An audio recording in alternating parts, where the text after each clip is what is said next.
కోనసీమ జిల్లా రాజోలు మండలం కడలి గ్రామంలో డ్వాక్రా ఎనిమేటర్ చేతివాటం చూపించారు. సుమారు 40 లక్షల మేర సొమ్మును స్వాహా చేశారు. 34 డ్వాక్రా సంఘాల ఎనిమేటర్ భవానీ బ్యాంకుకు డబ్బులు జమ చేయకుండా స్వాహా చేసినట్లు ఆరోపణలు వినిపిస్తున్నాయి. బ్యాంక్ అధికారులకు కూడా ఈ వ్యవహారంలో ప్రమేయం ఉన్నట్లు సంఘ సభ్యులు ఆరోపిస్తున్నారు. ఎనిమేటర్ దుర్గా భవానీ వల్ల మోసపోయిన సొమ్మును తిరిగి కట్టించాలని సంఘ సభ్యులు కోరారు. తమకు న్యాయం చేసి ఎనిమేటర్పై చట్టపరమైన చర్యలు తీసుకోవాలని సంఘ సభ్యులు డిమాండ్ చేస్తున్నారు.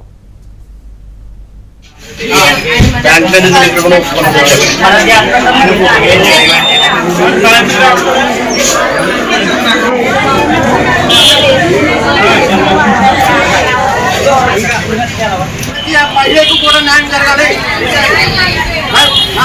ప్రతి శ్రీనిధి బాధ్యత కూడా న్యాయం చేయాలని. అయితే మా గ్రూప్ అంటే ఈ కరోనా టైం నుంచి ఆవిడ బుక్కులు తీసేసుకుంటుందండి. బుక్కులు తీసేసుకుని 4 సంవత్సరాల నుంచి మేము అడుగుతుంటే ఆవిడ ఇవ్వట్లేదు. అమ్మ మిమ్మల్ని మోసం చేసేస్తానా అని అంటుందండి. మోసం చేసేస్తా అలా కాదమ్మా, మా బుక్కులు మాకు ఇస్తే మేము కట్టుకుంటామంటే అలా కట్టలేదండి. అలా మా బుక్కులు ఇవ్వకుండా ఒక లోన్ అయితే క్లియర్ అయిపోయిందండి. తర్వాత మళ్ళీ లోన్ తీసుకున్నామండి.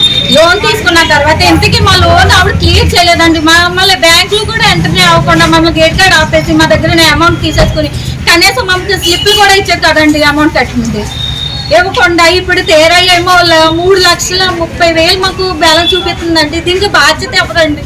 యాక్చువల్గా శ్రీనిధి లోన్ అనేది బయోమెట్రిక్ ఆధారంగా మేము లోన్ ఇస్తాము.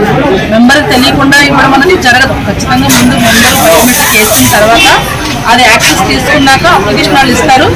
సీసీ గారు లాగిన్లోనే ఏపీఎం గారు లాగిన్లో అప్రూవల్ ఇచ్చి డాక్యుమెంట్ వెరిఫై చేసిన తర్వాత డబ్బులు అనేది మేము క్యాష్ రూపంలో ఎవరికి ఇవ్వమండి, డైరెక్ట్గా గ్రూప్ అకౌంట్కే వేస్తాం.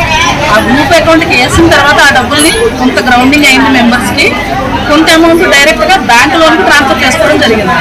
గ్రౌండింగ్ చేయకుండా ఏ అమౌంట్ అయితే బ్యాంక్ లోన్కి ట్రాన్స్ఫర్ చేశారో ఆ డబ్బులను అయితే వెంటనే రిటర్న్ పెట్టించడం జరుగుతుంది.